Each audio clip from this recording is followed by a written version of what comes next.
কালিয়াকৈরে বাংলা নববর্ষ উদযাপন উপলক্ষে প্রস্তুতিমূলক সভা অনুষ্ঠিত হয়।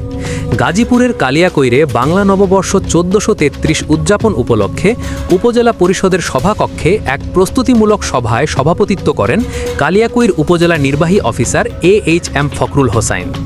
সভায় পহেলা বৈশাখ উদযাপন উপলক্ষে গ্রাম বাংলার ঐতিহ্য নিয়ে চিত্রাঙ্কন প্রতিযোগিতা, বৈশাখী বর্ণাঢ্য শোভাযাত্রা, উপজেলা ক্ষুদ্র নৃগোষ্ঠী ও উপজেলা জাতীয়তাবাদী সাংস্কৃতিক সংস্থা জাসাস কর্তৃক সংস্কৃত অনুষ্ঠান, বৈশাখী মেলা ও পিঠা উৎসবের বিষয়ে আলোচনা করা হয়।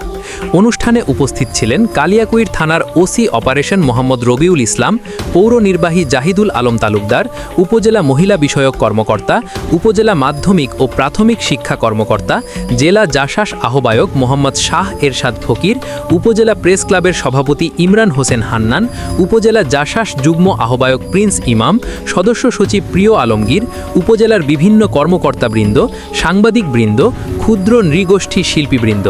মোহাম্মদ ইমরান হোসেন, বিজয় 24 টিভি, কালিয়াকৈর।